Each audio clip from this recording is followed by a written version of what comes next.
मित्रांनो, rich dad poor dad या पुस्तकाला आपण सुरुवात केलेली आहे आणि मागील भागात आपण धडा 5 यातील भाग 1 पाहिला होता.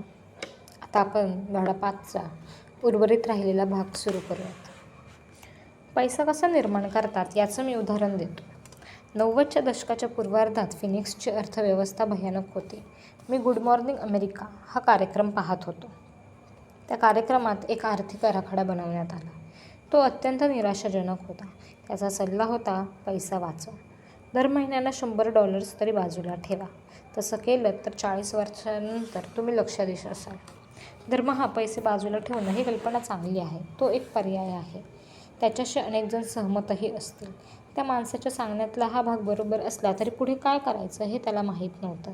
ते आपल्या पैशांची अर्थपूर्ण वाढ होऊ देत नव्हता आणि त्याच वेळी त्याच्या बाजूला असणारे पुढे निघून चालले होते. मी आधी म्हटल्याप्रमाणे तेव्हा अर्थव्यवस्था बिकट परिस्थितीत होती. गुंतवणूकदारांसाठी ही परिस्थिती योग्यच असते. माझ्या पैशांचा काही भाग शेअर्समध्ये तर काही रिअल इस्टेटमध्ये गुंतलेला होता. मला आता रोकडीची कमतरता भासत होती, कारण प्रत्येकजण आपली मालमत्ता विकत होता आणि मी ती खरेदी करत होतो. मी पैशांची बचत करत नव्हतो तर गुंतवणूक करत होतो. मी आणि माझ्या पत्नीसाठी $10 लाख पेक्षा जास्त रक्कम काम करत होते. अर्थव्यवस्था बिकट परिस्थितीत होती आणि गुंतवणुकीसाठी ती उत्तम संधी होती. ज्या घरांच्या किमती $1 लाख आसपास होत्या त्या $75,000 पर्यंत खाली आल्या होत्या. मी आता स्थानिक रिअल इस्टेटच्या कार्यालयात जाण्याऐवजी दिवाळखोरीच्या वकिलांच्या कार्यालयात किंवा कोर्टाच्या पायऱ्यांवर खरेदीचे व्यवहार करत होतो. इथं $75,000 किमतीचं घर $20,000 किंवा त्याहीपेक्षा कमी किमतीत मिळत होतं. एकदा मला असंच एक घर $20,000 मिळालं होतं. ती माझ्या एका मित्राकडून 90 दिवसांसाठी $2,000 उसने घेतले होते. मला त्यावर व्याज म्हणून $200 द्यायचे होते. मी ते $2,000 वकिलाला डाऊन पेमेंट म्हणून दिले आणि घर ताब्यात घेण्याची कार्यवाही सुरू केली. मग मी $75,000चं घर $60,000ला अशी जाहिरात केली. ती जाहिरात प्रसिद्ध झाल्यानंतर माझा फोन सतत वाजत राहिला. मग मी संभाव्य खरेदीदारांची यादी केली. ती मालमत्ता माझ्या नावे झाल्यानंतर त्यांना दाखवली. हे सारं इतकं वेगात झालं की क्षणभर तो भासच वाटत असावा असं वाटलं. खरेदीदारांनी ती जागा बघितली आणि काही मिनिटातच विकली गेली. मी कागदपत्रांच्या पूर्ततेसाठी कायदेशीर कारवाईसाठीचं शुल्क म्हणून $2,500 मागितले. तेही मला आनंदानं देण्यात आले. लगेचच त्यांनी त्या जागेचा ताबा घेतला. मी माझ्या मित्राला त्याचे $2,000 आणि व्याजाचे $200 देऊन टाकले. तो खुश झाला. घर विकत घेणारा वकील आणि अर्थात मीही खुश होतो.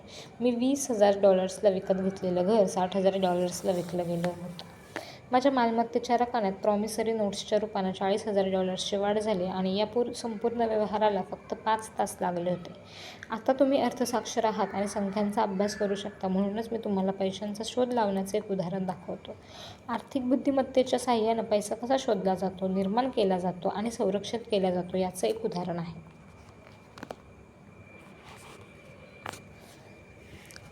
मित्रांनो, पुढे एक डायग्राम स्वरूपात कॅश फ्लो सांगितलेला आहे. तो मी तुम्हाला समजावून सांगण्याचा प्रयत्न करते, कारण अगदीच असं वाचून दाखवलं तर त्याचा मतितार्थ तुमच्या लक्षात येणार नाही.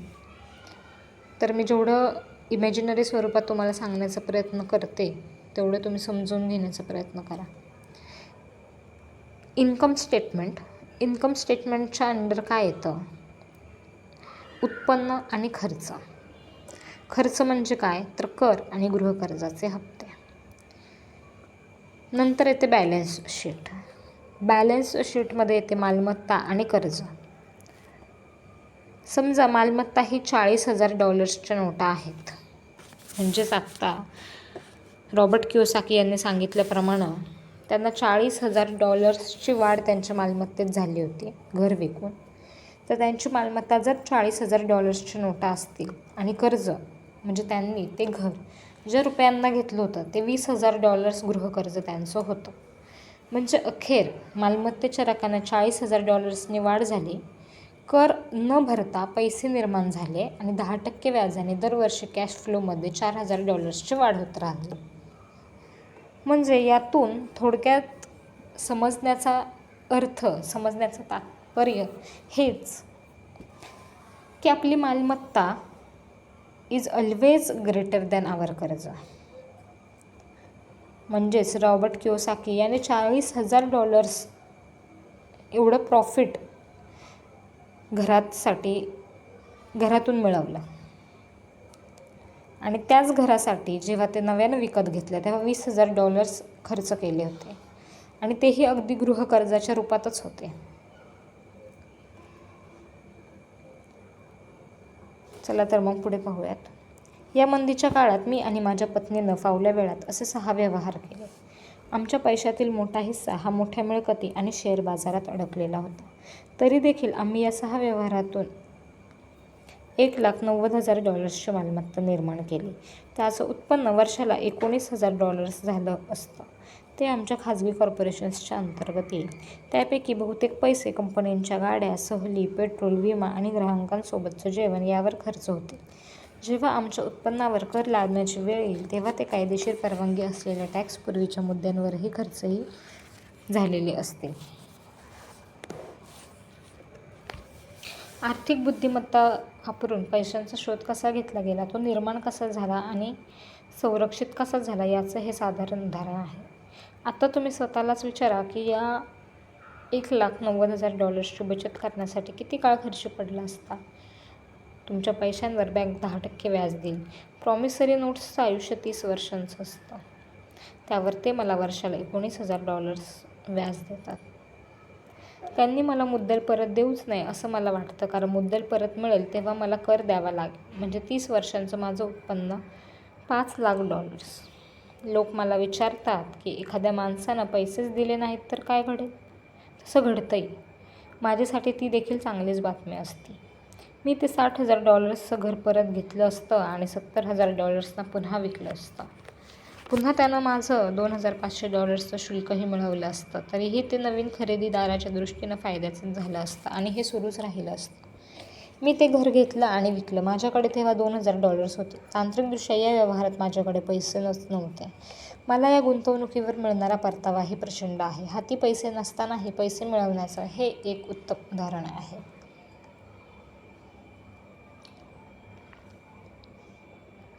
या दुसऱ्या व्यवहारात पुनर्विक्री करताना माझ्या खिशात $2,000 पडले आणि कर्जाची मुदत 30 वर्षांनी वाढवली असती तर मला पैसे वाढवण्यासाठी पैसे मिळाले असते तरच मला माहीत नाही.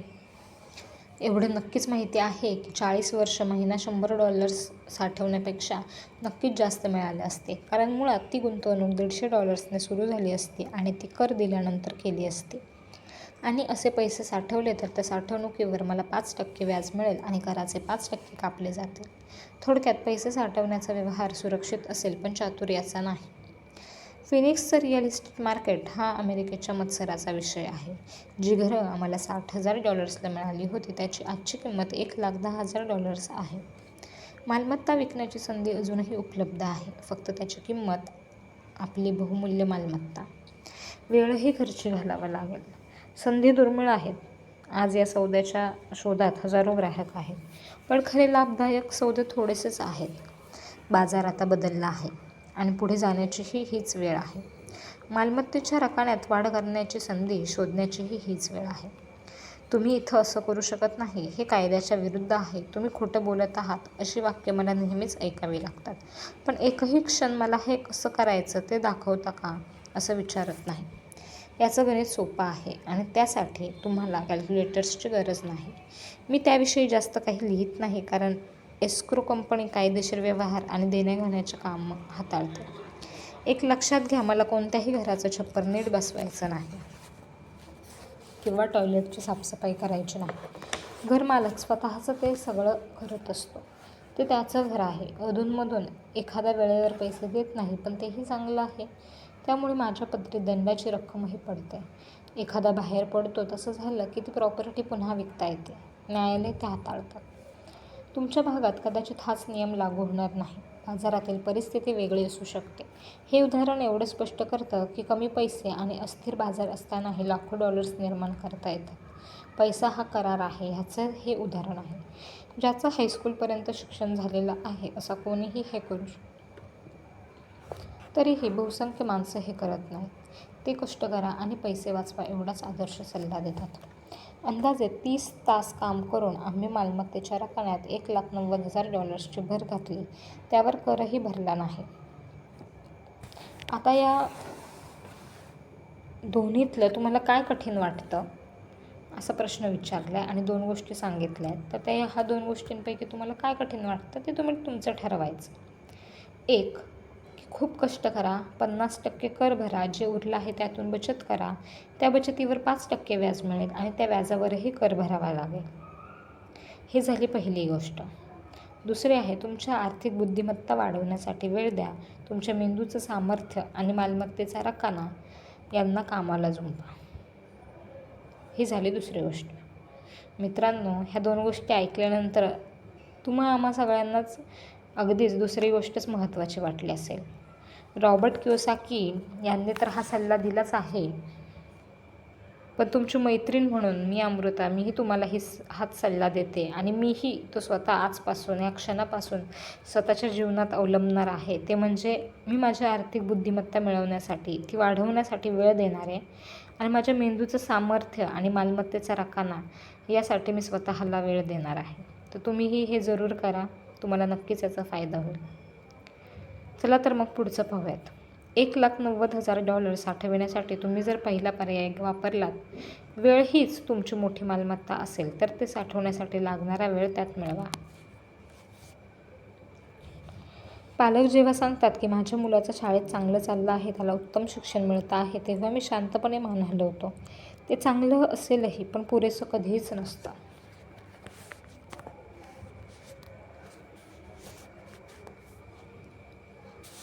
बचत खात्यावर 5% मिळत आहेत असे दिवस होते. या 20 वर्षात बरंच काही बदललं आहे आणि पूर्वी जो अगदी योग्य सल्ला वाटायचा तो आता जुना आणि अप्रचलित झाला आहे. पैसे साठवा हा सल्लाही आता कालबाह्य झाला आहे. अगदीच मित्रांनो, पैसे साठवा म्हणजे मनी सेविंग हे आम्हाला सगळ्यांना माहिती आहे आणि आपल्या सगळ्यांचा त्याच गोष्टीवर फोकस असतो. आपल्याला वाटतं पैसे सेव्ह केले म्हणजे आपण सेफ आहोत, पण रॉबर्ट कियोसाकी यांनी सांगितल्याप्रमाणे तुमच्या पैशांना कामाला लावा, ते तुमच्यासाठी काम करतील. पैसे साठवा हा सल्ला आता कालबाह्य झाला आहे, तर पैसा वाढवा हा सल्ला उपयोगात आणा. मला हे माहीत आहे की वर सांगितलेली गुंतवणुकीची व्यूहरचना त्रोटक आहे. पैसा निर्माण करण्यासाठी मी त्याचा उपयोग केला, त्यासाठी माझा भक्कम आर्थिक पाया आणि आर्थिक शिक्षणच कामाला आलं. मी हे पूर्वीही सांगितलं आहे आणि वारंवार सांगतो आहे की आर्थिक बुद्धिमत्ता ही 4 मुख्य तांत्रिक कौशल्यांमुळे निर्माण होते. एक आहे अकाउंटिंग, दुसरं आहे गुंतवणूक, तिसरं आहे बाजारपेठ समजून घेणं आणि चौथं आहे कायदा. अकाउंटिंग म्हणजे काय? तर अकाउंटिंग म्हणजे अर्थशास्त्रता किंवा आकडे समजून घेण्याची क्षमता. तुम्हाला जर व्यवसाय उभा करायचा असेल तर हा अत्यंत महत्त्वाचा मुद्दा आहे. दुसरा आहे गुंतवणूक म्हणजे पैसा मिळवण्याचं शास्त्र. तिसरं आहे बाजारपेठ समजून घेणं. बाजारपेठ समजून घेणं म्हणजे मागणी आणि पुरवठा यांचं शास्त्र. अलेक्झांडर ग्रॅहम बेलनं बाजाराला जे आवश्यक होतं ते दिलं. बिल गेट्स यांनीही ते दिलं. $20,000ला विकत घेतलेलं आणि मूळ किंमत $75,000 असलेलं घर $60,000ला विकणं हा बाजारानं निर्माण केलेल्या संधीचाच परिणाम आहे. कोणीतरी खरेदी करणारा होता आणि कोणीतरी विकणारा होता. कायदा. चौथा आहे कायदा. अकाउंटिंगची माहिती घेऊन कॉर्पोरेट्स, राज्य आणि राष्ट्रीय नियम व कायद्यांच्या चौकटीतच राहून खेळण्याची मी शिफारस करतो. संपत्तीचा पाठलाग करताना मूलभूत पाया आणि ही कौशल्ये यांची गरज आहे. छोट्या घरांची खरेदी, मोठी अपार्टमेंट्स, कंपन्यांचे शेअर्स, बॉन्ड्स, म्युच्युअल फंड्स, मौल्यवान धातू आदींच्या व्यवहारात ती उपयोगी पडते. रिअल इस्टेट बाजारानं 1996मध्ये पुन्हा उसळी घेतली. प्रत्येकजण त्यात उडी घेत होता. शेअर बाजार तेजीत आला होता. त्यातही सारेजण प्रवेश करत होते. अमेरिकेची अर्थव्यवस्था पुन्हा एकदा उभी राहत होती. मी त्याच वर्षी विक्रीला सुरुवात केली आणि पेरू, नॉर्वे, मलेशिया आणि फिलिपिन्स या देशांना जाऊ लागलो. आता आम्ही गुंतवणुकी बदलल्या होत्या. आम्ही रिअल इस्टेटमधून बाहेर पडलो होतो. म्हणजे आता आम्ही खरेदी करत नव्हतो. मालमत्तेच्या रकण्यातील वर जाणाऱ्या किमती पाहत होतो. या वर्षीनंतर मी विक्रीला खऱ्या अर्थानं सुरुवात केली. काँग्रेसमध्ये कायद्यात काय काय बदल करतात त्यावर हे अवलंबून आहे. मला असा अंदाज आहे की त्या 6 छोट्या घरांचे करार विकायला सुरुवात करता येईल आणि $40,000ची प्रॉमिसरी नोट रोख रकमेत बदलेल. आता मला माझ्या अकाउंटंटला रोख रकमेच्या स्वागतासाठी तयार राहायला सांगायला हवं आणि त्या रकमेला योग्य स्थळ शोधायला हवं. मला तुम्हाला एकच मुद्दा सांगायचा आहे की गुंतवणुकी येतात आणि जातात, बाजार वर चढतो, घसरतो, आर्थिक व्यवस्था सुधारतात आणि कोसळतात. या साऱ्या गदारोळात आपल्याला आयुष्यभराच्या संधी मिळत असतात. अगदी दररोज अशा संधी दारापाशी येत असतात. आपण त्या ओळखत नाहीत. जितकं जग बदलेल, तंत्रज्ञानात जेवढे बदल होतील, तेवढ्या मोठ्या संधी तुमच्या दाराशी येतील. अगदी तुमची, तुमच्या कुटुंबाची, काही पिढ्यांची ददात मिटेल एवढीही संधी दिसेल. आर्थिक बुद्धिमत्ता वाढवण्यासाठी त्रास का घ्यायचा? पुन्हा एकदा हाच प्रश्न आणि तेच उत्तर. ते तुमचं तुम्ही शोधायचं आहे. मी हे का करतो एवढंच मला माहिती आहे. मला हे माहीत आहे की बदल घडणार आहेत. मी मागे गेलेल्या काळाला चिटकून राहण्याऐवजी बदलांचं स्वागत करेन. मला याचीही जाणीव आहे की बाजार जसा भरभराटीला येईल तसा तो कोसळेलही. मला माझी आर्थिक बुद्धिमत्ता सातत्याने वाढवायची आहे. कारण बाजारातील प्रत्येक बदलाच्या वेळी काहीजण गुडघे टेकून कामाची भीक मागत असतील आणि काहीजण त्यांच्या हाती पडलेल्या शून्यापासून लाखो डॉलर्स उभे करण्याच्या प्रयत्नात असतील. मी हे कसं साधलं असंही वारंवार विचारलं जातं. त्यावेळी मी वैयक्तिक उदाहरण देण्यास नाखुश असतो. ते ऐकून काहीजण मला बढाया मारणारा समजतील असं मला वाटतं. माझा तो हेतू नाही. ही उदाहरणं मी फक्त सांख्यिकी आणि कालानुरूप व्यवहारांच्या स्पष्टीकरणासाठी देतो. हे सारं सहज आणि सोपं आहे. हे तुमच्या ध्यानी यावं म्हणून मी या गोष्टी सांगत असतो. आर्थिक बुद्धिमत्तेच्या 4 स्तंभांशी तुमची ओळख जेवढी जास्त, तेवढे ते तुम्हाला अधिक सोपे वाटू लागते. मी आर्थिक पाया वाढवण्यासाठी रिअल इस्टेट आणि छोट्या कंपन्यांच्या शेअर्समध्ये गुंतवणूक करतो. मी रिअल इस्टेटचा पाया म्हणून उपयोग करतो. काळ कोणताही असला तरी ही मालमत्ता मला कॅश फ्लो देते आणि तिची किंमतही अधूनमधून वाढत असते. छोट्या कंपन्यांचं शेअर्स मी जलद वाढीसाठी वापरतो. मी जे करतो तेच तुम्ही करावं असं मी मुळीच सांगत नाही. उदाहरणं ही फक्त उदाहरणं असतात. संधी खूप गुंतागुंतीची असेल आणि त्यातली गुंतवणूक मला समजत नसेल तर ती मी करत नाही. आर्थिकदृष्ट्या चांगल्या मार्गावर जायचं असेल तर साधं गणित आणि चांगलं सामान्य ज्ञान यांचीच गरज आहे. मी उदाहरणं सांगण्यामागे 5 कारणं आहेत. 1. अधिक शिकण्यासाठी लोकांना प्रेरणा देणे. 2. पाया मजबूत असेल तर या गोष्टी सोप्या आहेत हे समजावून सांगणे. 3. भरपूर संपत्ती कोणालाही मिळवता येते हे दाखवून देणं. 4. साध्य साधण्यासाठी कित्येक मार्ग आहेत हे दाखवणं. 5. हे काही रॉकेट सायन्स नाही हे सांगणं. ते वर्ष होतं 1989. शेअर बाजार नुकताच कोसळला होता आणि मंदीची पहिली लाट येऊन धडकली होती. पोर्टलँड, ऑरेगॉनमध्ये मी राहत होतो. तिथल्याच एका उपनगरात मी सकाळी जॉगिंगला जायचो. खूप मस्त जागा होती ती. एका बाजूला लाल तपकिरी रंगाचे टुमदार बंगले होते आणि एका बाजूला झाडं. त्यातून जाणाऱ्या पायवाटा असं दृश्य कधीकधी वाटायचं की मला अचानकच आजीकडे निघालेली लिटिल रेड रायडिंग हुड उड्या मारताना येताना भेटेल. तिथल्या बहुतेक घरांवर विकण्याच्या पाट्या होत्या. लाकूड बाजार वाईट अवस्थेत होता. शेअर बाजार पडलेला होता. मंदीनं तर साऱ्यांची कंबर मोडली होती. बरेच दिवस मी त्या पाट्या पाहत होतो. एक दिवस मी तिथल्याच एका घराचं दार वाजवलं. माझ्या माहितीप्रमाणे त्या घरावर सगळ्यात आधी विकणे आहेची पाटी लागली होती. जुनं घर होतं ते. मी मालकाला भेटलो. तो वैतागलेला दिसत होता. मी त्याला त्या घराची किंमत विचारली. त्यानं चेहऱ्यावर बळबळ हसू आणलं आणि म्हणाला, तुम्हीच सांगा, ही पाटी लावूनही बरेच दिवस झाले. आज पहिल्यांदा कोणीतरी घर पाहायला आलंय. बघतो, मी म्हणालो. आणि अर्ध्या तासातच त्यांनी सांगितलेल्या किमतीपेक्षा $20,000 कमी किंमत देऊन मी ते घर विकत घेतलं. साधारण 1930मध्ये बांधलेलं असावं. 2 बेडरूमचं घर होतं. त्याच्या खिडक्या लाल आणि तपकिरी रंगानं रंगवलेल्या होत्या. भिंतींचा हलका निळा रंगही सुंदर दिसत होता. शेकोटही मस्त होते. एकूणच ते घर प्रथमदर्शनी आवडावं असंच होतं आणि भाड्यानं देता येऊ शकत होतं. मी त्याला त्याच दिवशी $5,000 दिले आणि $65,000 मूळ किंमत असलेलं घर मी $45,000ला विकत घेतलं. आठवड्याभरातच व्यवहार पूर्ण करून तो मालक आनंदानं घर माझ्या ताब्यात देऊन निघून गेला. घर मोकळं झालं आणि मला पहिले भाडेकरूही लगेच सापडले. एका स्थानिक महाविद्यालयातले प्राध्यापक होते ते. भाडेकरार आणि घर खरेदीच्या सगळ्या कायदेशीर बाबी पूर्ण झाल्यानंतर माझी गुंतवणूक आणि इतर खर्च वजा करता भाड्यापोटी येणाऱ्या रकमेतून दरमहा फक्त $40 माझ्या हाती पडत होते. काहीच खास नाही. साधारण वर्ष असंच गेलं. मला भाडं आणि त्यातून मिळणारा फायदा मिळत होता. वर्षभरानंतर अर्थव्यवस्था सावरायला लागली. कॅलिफोर्नियाचं रिअल इस्टेट मार्केट अजूनही भरभराटीला येत होता आणि तिथले गुंतवणूकदार आता ऑरेगॉनमध्येही उतरू लागले होते. त्यामुळे तिथेही किमती वाढू लागल्या. सुरक्षित गुंतवणुकींमध्ये एक प्रश्न असतो, तो म्हणजे त्या इतक्या सुरक्षित असतात की त्यातून परतावा खूप कमी मिळतो. मित्रांनो, मी थोडंसं इंटरप्ट करते, पण मला तुम्हाला इथे एक गोष्ट सांगावीशी वाटते. बऱ्याचदा जेव्हा आपण सेविंग करतो किंवा इन्व्हेस्टमेंट करतो, तेव्हा बऱ्याच जणांना असं वाटतं की आपण FD करूयात. म्हणजे त्यातून मिळणारा जो परतावा आहे तो ठराविक टक्के असतो, 5%, 6%, जो काही असेल तो. पण तो फिक्स, अगदी जग इकडचं तिकडंही झालं तरी पण तुम्हाला तुमचा टक्का फिक्स हा मिळणारा असतो. पण रॉबर्ट कियोसाकी यांनी आपला जो मुद्दा आहे की आपण सेफ गेम खेळायला बघतो, त्या बाबतीत त्यांचं हे विधान की सुरक्षित गुंतवणुकींमध्ये एक प्रश्न असतो, तो म्हणजे त्या इतक्या सुरक्षित असतात की त्यातून परतावा खूप कमी मिळतो. आणि हे वाक्य तुम्ही आणि मी आपण अगदी कोरलं पाहिजे आपल्या मनावर. आणि आपल्या ज्या मालमत्ता वाढवण्याच्या सेविंग्सचे जे बंधनं आपण स्वतःवर लादून घेतली, त्याचे पाश तोडून आपण खूप ब्रॉड माइंडेड विचार करून आपली मालमत्ता वाढवण्याकडे फोकस केला पाहिजे.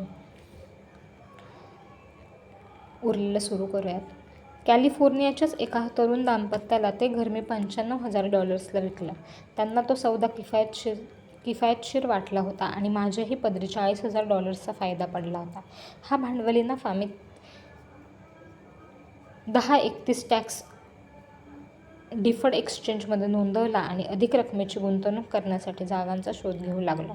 महिनाभरातच मला बिव्हर्टन, ऑरेगॉनमध्ये इंटेल प्लांटच्या अगदी दारात असलेली 12 सदनिका असलेली एक इमारत सापडली.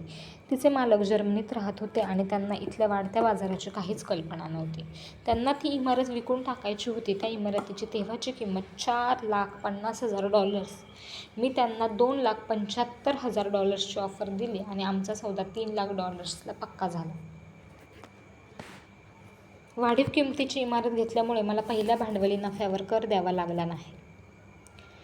ती इमारत मी 2 वर्ष ठेवली आणि $4,95,000ला विकून टाकली. पुन्हा एकदा 1031चा वापर केला आणि आता फिनिक्समध्ये 30 सदनिका असलेली अपार्टमेंट शोधू लागलो. ऑरेगॉनप्रमाणेच फिनिक्समध्येही मंदीचं वातावरण होतं आणि त्याचा आम्हाला फायदा घ्यायचा होता. फिनिक्समधली ती इमारत मी $8,75,000ला विकत घेतली. त्यासाठी डाऊन पेमेंट केलं होतं $2,25,000. इमारतीतील सदनिका भाड्यानं दिल्या होत्या आणि त्यातून दरमहा येणारा कॅश फ्लो $5,000पेक्षा थोडा जास्तच होता. आता ॲरिझोनामधील मार्केटही वर चढू लागला आणि कोलोरॅडोच्या एका गुंतवणूकदारानं मला त्या इमारतीसाठी $12,00,000ची ऑफर दिली. ही उदाहरणं मी कशासाठी दिली? मला हेच सांगायचं आहे की नीट अभ्यास करून गुंतवणूक केली तर छोटी रक्कम मोठ्या रकमेत बदलते. फायनान्शियल स्टेटमेंट समजून घेणं, गुंतवणुकीची व्यूहरचना करणं, बाजाराचा अभ्यास करणं आणि कायद्यांची माहिती ठेवणं, या गोष्टींमुळे असा फायदा होतो. हा अभ्यास केला नाही तर कायम सुरक्षित गुंतवणुकीतच पैसे ठेवले जातात आणि या सुरक्षित गुंतवणुकीतून मिळणारा परतावा अगदी कमी असतो. बहुतेक ब्रोकरेज कंपन्या धोक्यापासून स्वतःचं आणि ग्राहकांचं संरक्षण करण्यासाठी सट्टेबाजीचे व्यवहार करत नाहीत. ते सुरक्षिततच खेळतात आणि ते योग्यही आहे. अनअनुभवी ज्यांना अनुभव नाही अशा लोकांना अशा खेळांचा सल्लाही दिला जात नाही. उलटे जे श्रीमंत असतात आणि ज्यांना हा खेळ समजतो ते सुरक्षित खेळाकडे पाहतही नाहीत. ज्यांना याची माहिती नाही त्यांना या खेळात उतरण्याची ऑफर देणं हे कायदेशीरदृष्ट्याही योग्य नाही. पण तसंही फारसं होताना दिसत नाही. मी जेवढी माहिती घेतो, अभ्यास करतो, तेवढ्या जास्त संधी मला उपलब्ध होतात. जास्तीत जास्त संधी मिळत गेल्या की आर्थिक बुद्धिमत्ताही तेवढीच तीक्ष्ण होत जाते. मग व्यवहार चांगला की वाईट हे चटकन समजू लागतं. त्यातूनही वाईट व्यवहारांचा शेवट चांगला होऊ शकतो. शिकण्यासाठी खूप गोष्टी असतात. मी जेवढा जास्त शिकेन तेवढा अनुभव मला मिळतो आणि त्या अनुभवातूनच मी चांगले पैसे मिळवू शकतो. नेहमी सुरक्षित खेळणारे आणि प्रचंड कष्ट करणारे माझे बरेच मित्र आहेत. कायम सुरक्षितच राहिल्यामुळे त्यांचं अर्थविषयक ज्ञान तेवढंच राहतं आणि त्यामुळे जास्तीत जास्त फायद्याला ते मुकतात. मालमत्तेच्या रकण्यात वाढ करणं, खरं तर तिथं बी पेरणं हे माझं तत्त्वज्ञान आहे. माझं सूत्र आहे, मी कायम बी पेरत जातो. काहींचे वृक्ष होतात तर काही वाढतच नाही. हेही चालायचंच राहतं. आमच्या रिअल इस्टेटच्या कॉर्पोरेशनच्या कित्येक लाख डॉलर्सच्या मालमत्ता आहेत. तो आमचा स्वतःचा रिअल इस्टेट इन्व्हेस्टमेंट ट्रस्ट आहे. मला एवढंच सांगायचं आहे की आम्ही जे काही लक्षावधी डॉलर्स मिळवले त्याची सुरुवात $5,000 ते $10,000 गुंतवणुकीतून झाली होती. वेगानं वर चढणाऱ्या बाजाराचा फायदा घेण्यासाठी आणि करमुक्त व्यवहारांसाठी मी खेळी केल्या. आम्ही अनेक वर्ष अनेक वेळा असे व्यवहार केले. आमच्या कॉर्पोरेशन्सच्या मालकीच्या शेअर सिक्युरिटीजही आहेत. त्यांना आम्ही खाजगी म्युच्युअल फंड समजतो. आमचे काही मित्र तर दरमहा आमच्यापेक्षा जास्त पैसा गुंतवणाऱ्यांशीच व्यवहार करतात. आम्ही अधिक जोखमीचे शेअर्स विकत घेतो. अमेरिका आणि कॅनडात प्रवेश करणाऱ्या कंपन्यांचाही शेअर्स आम्ही घेतो. ते जोखमीचं असतं, तरी त्यातून लवकरात लवकर आणि उत्तम नफा मिळवला जातो, हेही तितकंच खरं आहे.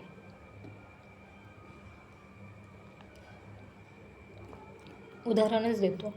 आम्ही एका कंपनीचे 1,00,000 शेअर्स प्रत्येकी 25 सेंट्स या दराने विकत घेतले. त्यावेळी ही कंपनी सार्वजनिक व्हायची होती. 6 महिन्यांनी तिची नोंदणी शेअर बाजारात झाली आणि शेअरचा दर झाला $2. कंपनीचा व्यवहार व्यवस्थित चालला तर लवकरच त्याला दर $20पेक्षाही जास्त होईल. $25,000च्या गुंतवणुकीचे वर्षभरात $10,00,000 झाल्याचा अनुभवही आम्ही घेतलेला आहे. तुम्ही जे काही करत आहात त्याची तुम्हाला जाणीव असेल, त्यावर तुमचा अभ्यास असेल, तर तो जुगार होत नाही. एखाद्या व्यवहारात पैसे गुंतवायचे आणि ते वाढवावेत अशी प्रार्थना करत बसायचं, याला जुगार म्हणतात. तांत्रिक ज्ञान, बाजाराचा अभ्यास, सुज्ञपणा आणि खेळावर निष्ठा असेल तर जोखीम आपोआपच कमी होते. अर्थात जोखीम असतेच, पण ती कमी करता येते हे महत्त्वाचं. आर्थिक बुद्धिमत्ता प्रतिकूल परिस्थितीत सुधारणा घडवते. त्यामुळे तर एखाद्या व्यक्तीला जी गोष्ट प्रचंड जोखमीची वाटते ती दुसऱ्याला कमी जोखमीची वाटू शकते. शेअर्स, रिअल इस्टेट किंवा इतर ठिकाणी गुंतवणूक करण्याआधी तुम्ही आर्थिक बुद्धिमत्ता वाढवण्यासाठी गुंतवणूक करा. हे मी वारंवार सांगतो. ते यासाठीच, तुमची आर्थिक बुद्धिमत्ता जेवढी चांगली तेवढीच प्रतिकूल परिस्थितीवर मात करण्याची क्षमता जास्त. मी अतिशय जोखमीच्या शेअर्समध्येही गुंतवणूक करतो. इतर लोकांना मी तशी शिफारस अजिबातच करणार नाही. मी या खेळात 1979 पासून आहे. मी देणीही दिली आहेत आणि त्यापेक्षा जास्त कमाई देखील केली आहे. अशा गुंतवणुकी बहुसंख्य लोकांना खूप जोखमीच्या वाटतात, पण नीट अभ्यास करून खेळलं तर या जोखमीच्या गुंतवणुकी तुम्हाला एका वर्षात 25,000चे 10 लाख देऊ शकतात. मी आधीच सांगितल्याप्रमाणे ही उदाहरणं म्हणजे काही शिफारसी नाहीत. तुम्ही असंच करा किंवा हेच करा असंही मी सांगत नाही. आर्थिक बुद्धिमत्ता वाढवली की गोष्टी सोप्या पद्धतीनं साध्य करता येतात, एवढाच मुद्दा यातून घ्यायचा.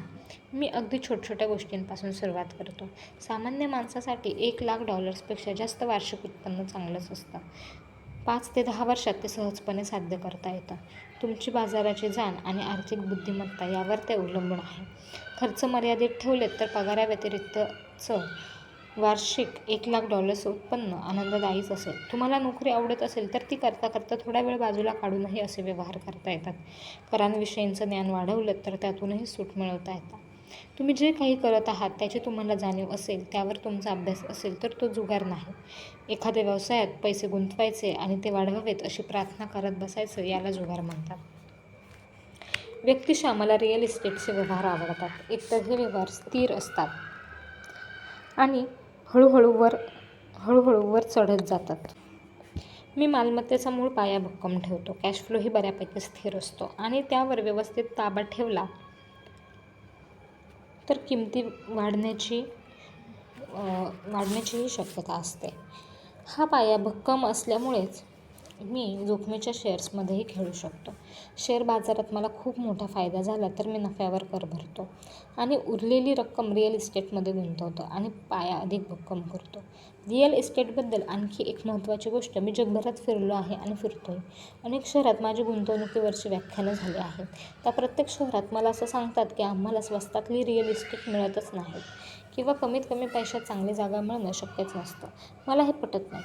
न्यूयॉर्क किंवा टोकियोमध्येही अशा प्रकारची गुंतवणूक करता येते. गुंतवणूक करू इच्छिणारे कायम मुख्य शहराकडेच पाहत राहतात. शहराच्या सीमांना लागून असणाऱ्या भागाकडे दुर्लक्ष करतात. सिंगापूरचंच तसं उदाहरण घ्या. हे वेगानं वाढणारं शहर आहे आणि तिथल्या रिअल इस्टेटच्या किमतीही प्रचंड आहेत. पण शहरापासून थोडं दूर गेलं तर तिकडे आपल्या मनासारखे सौदे करता येतात आणि काही काळानं तिथंही वाढ होतच जाते. म्हणूनच मला जेव्हा सांगतात की आम्हाला इथं गुंतवणूक करणं शक्य नाही, तेव्हा मी त्यांना सांगतो, वाक्य थोडं बदला. तुम्हाला इथं कशी गुंतवणूक करायची ते माहीत नाही अजून तरी.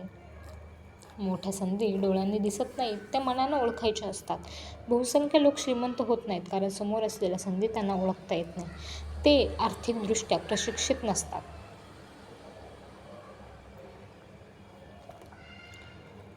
मला एक प्रश्न वारंवार विचारला जातो, मी सुरुवात कशी करू? शेवटच्या प्रकरणात मी आर्थिक स्वातंत्र्याकडे जाणाऱ्या 10 पायऱ्या दिल्या. त्या माझ्या आहेत, मी त्या मार्गानं गेलो आहे. पण तेच बायबल नाही हे लक्षात ठेवा. हा एक खेळ आहे, त्यात कधी यश मिळतं तर कधी काहीतरी शिकायला मिळतं. माणसं जिंकत नाहीत कारण त्यांना हरण्याची भीती वाटते. त्यामुळेच मला शाळा मूर्ख वाटतात. तिथं आपल्याला चूक होणं हे वाईट असंच शिकवलं जातं. चूक केल्यास शिक्षाही मिळते. आयुष्याकडे डोळसपणे पाहिल्यावर लक्षात येईल की आपण चुकतच शिकत असतो. आपण धडपडतच चालायला शिकतो. आपण पडलोच नाही तर चालायलाही शिकणार नाही. बाईक शिकताना मी कित्येकदा पडलो आहे. माझ्या गुडघ्यावर अजूनही त्या खुणा आहेत. पण त्यामुळेच तर मी बेधडक बाईक चालवू शकलो. श्रीमंत होण्याबाबतही हेच सत्य आहे. दुर्दैवानं अनेक जण श्रीमंत होऊ शकत नाही कारण ते हरण्याला घाबरतात. जिंकणाऱ्यांना हरण्याची कधीच भीती वाटत नाही. हरणाऱ्यांनाच ती वाटत राहते. अपयश हा यशाच्या कार्यपद्धतीचाच एक भाग आहे. जी माणसं अपयशाला घाबरतात त्यापासून ती दूर राहण्याचा प्रयत्न करतात. ती यशापासूनही दूरच राहतात. मी टेनिस खेळतो, त्यासाठी श्रम करतो, चुका करतो, त्या चुका सुधारतो, आणखी चुका करतो, त्याही सुधारतो आणि अधिक चांगला खेळतो. जेव्हा मी गेम हरतो तेव्हा नेटपाशी जातो, प्रतिस्पर्ध्याशी हस्तांदोलन करतो आणि म्हणतो पुढच्या शनिवारी भेटू. पैशांचा खेळही असाच आहे. गुंतवणूकदार हे 2 प्रकारचे असतात. पहिला आणि सर्वत्र दिसणारा वर्ग आहे गुंतवणुकीचं पॅकेज घेणारा. हा वर्ग real estate company, shares broker किंवा अर्थसल्लागारांकडे जातो आणि काहीतरी विकत घेतो. म्युच्युअल फंड, शेअर्स, बॉन्ड्स असं काहीही असू शकतं. हा एक चांगला आणि स्वच्छ असा गुंतवणुकीचा प्रकार आहे. उदाहरण द्यायचं तर एखादा माणूस कॉम्प्युटरच्या एखाद्या दुकानात जातो आणि आपल्याला हवा तो कॉम्प्युटर घेऊन बाहेर पडतो. तशीच ही गुंतवणूक. दुसरा वर्ग गुंतवणुकी निर्माण करतो. तो अनेक व्यवहार एकत्र करतो. उदाहरणच घ्या तर कॉम्प्युटर असेंबल करण्याचं देता येईल. ते अनेक ठिकाणाहून अनेक भाग आणतात आणि ते जोडून कॉम्प्युटर तयार करतात. मला कॉम्प्युटर असेंबल करता येत नाही, पण संधीचे तुकडे एकत्र कसे जोडायचे हे पक्कं माहिती आहे. दुसऱ्या वर्गातला गुंतवणूकदार हा बहुतेकदा व्यावसायिक गुंतवणूकदार असतो. काही वेळा सगळे तुकडे एकत्र करण्यासाठी वर्षही जातात आणि काही वेळा ते तसे येतही नाहीत. श्रीमंत डॅडनं मला दुसऱ्या वर्गातला गुंतवणूकदार होण्यास प्रोत्साहन दिलं. तुकडे एकत्र कसे करायचे हे शिकणं महत्त्वाचं आहे कारण इथंच मोठं यश मिळवता येतं. अर्थात इथं जोखीमही आहे. परिस्थिती उलटली तर मोठा तोटाही सहन करावा लागतो. तुम्हाला दुसऱ्या प्रकारातला गुंतवणूकदार व्हायचं असेल तर 3 प्रकारची कसबं शिकून घेऊन वाढवावी लागतील. इतरांना जी दिसत नाही ती संधी शोधून काढणं. जे इतरांच्या डोळ्यांना दिसत नाही ते मनानं पाहता येणं. उदाहरण देतो. माझ्या एका मित्रानं एकदा खूप जुनं आणि मोडकळीला आलेलं एक घर विकत घेतलं. तो भूतबंगलाच होता. असं घर त्यानं का घेतलं असावं याचं प्रत्येकालाच आश्चर्य वाटलं, पण त्याने जे पाहिलं होतं ते आम्हा कोणालाच दिसलं नव्हतं. त्या घरासोबत शेजारीच असलेले 4 रिकामे प्लॉटही मिळत होते. ज्या कंपनीच्या मालकीचं घर होतं त्यांच्याकडे चौकशी गेल्यावर त्याला ही माहिती मिळाली. त्यानं ते घर घेतलं आणि पाडून टाकलं. आता 5 मोकळ्या प्लॉटचा एक मोठा प्लॉट झाला होता. तो त्यानं एका बांधकाम व्यावसायिकाला विकून टाकला खरेदीच्या तिप्पट किमतीला. हा सारा व्यवहार पूर्ण होण्यासाठी त्याला 2 महिने लागले आणि त्यातून त्यानं $75,000 कमावले. हे काही खूप सारे पैसे नाहीत, पण कमाल वेतनापेक्षा नक्कीच जास्त आहे आणि त्यासाठी त्याला तेवढे श्रमही घ्यावे लागले नाहीत. पैसा कसा उभा करावा? सर्वसामान्य माणसं फक्त बँकेत जातात. दुसऱ्या वर्गातील गुंतवणूकदाराला भांडवल उभं करण्याच्या इतर मार्गांचीही माहिती असते. त्यामुळे त्याला बँकांची गरज भासत नाही. मी बँकेच्या मदतीशिवाय घरं कशी विकत घ्यायची हे शिकलो. फक्त घरांबाबतच नाही तर बँकेशिवाय पैसे कसे उभे करायचे हे कौशल्यही मी शिकलो. ते खरंच अमूल्य आहे. बँक मला कर्ज देणार नाही किंवा विकत घेण्यासाठी माझ्याकडे पैसे नाहीत असं नेहमीच ऐकू येतं. तुम्हाला जर दुसऱ्या गटातला गुंतवणूकदार व्हायचं असेल तर बहुसंख्य लोक जिथं अडतात तिथून पुढे कसं जायचं हे तुम्हाला शिकावं लागेल. वेगळ्या शब्दात सांगायचं तर बाकीचे पैशांअभावी व्यवहार करत नाही. तुम्ही हा अडथळा टाळला तर बाकीच्यांपेक्षा कितीतरी पुढे जाल. एखादं घर, शेअर्स किंवा इमारती मी कित्येकदा बँकेत एकही पैसा नसताना विकत घेतली आहे. एकदा मी एक इमारत 12 लाखांना विकत घेतली. त्यासाठी मी विकणारा आणि विकत घेणाऱ्यांमध्ये लिखित करार केला. ही इमारत घेण्यासाठी मी 1 लाखाचं डिपॉझिट उभं केलं. त्यामुळे मला उरलेले पैसे जमा करण्यासाठी 90 दिवसांची मुदत मिळाली. हे पैसे मी कधीच उभे केले नाहीत. पहिले $1,00,000 देणाऱ्यानं मला हे डील शोधून आणि करून देण्यासाठी $50,000 दिले. त्यानंच उरलेले पैसे देऊन ही जागा घेतली आणि मी व्यवहारातून बाजूला झालो. हे मी का केलं तर ती जागा घेऊन नंतर विकली असती तर त्यात मला साधारण $20,000चा फायदा झाला असता. त्याऐवजी मला $50,000 मिळाले आणि 3 दिवसातच हे काम पूर्ण झालं. थोडक्यात काय तर गुंतवणूक म्हणजे फक्त पैसा नाही तर गुंतवणूक म्हणजे तुमच्याकडे असलेली मोलाची माहिती हुशार लोकांना जमा करणं. हुशार गुंतवणूकदार आपल्यापेक्षाही हुशार असलेल्यांसोबत काम करतो आणि त्यांना नोकरीला ठेवतो. आपला सल्लागार हुशारीने निवडणं हे खरं कौशल्य आहे. इथं शिकण्यासारखं खूप आहे आणि शिकल्यानंतर मिळणारा मोबदलाही प्रचंड आहे. ही कौशल्य शिकायची नसतील तर पहिल्या गटातले गुंतवणूकदार होता येईल. तुमच्याकडची माहिती हीच तुमची संपत्ती, नसलेली माहिती ही जोखीम. इतकं सरळ, साधा आणि सोपं आहे हे. सगळ्यात महत्त्वाचं म्हणजे जोखीम सगळीकडेच असते, त्यामुळे ते टाळण्याऐवजी परिस्थितीवर ताबा ठेवा. मित्रांनो, अशा प्रकारे धडा 5 इथे संपलेला आहे. आपण लवकरच पुढील भागात धडा 6 घेऊयात. तोवर इथे थांबूयात. धन्यवाद.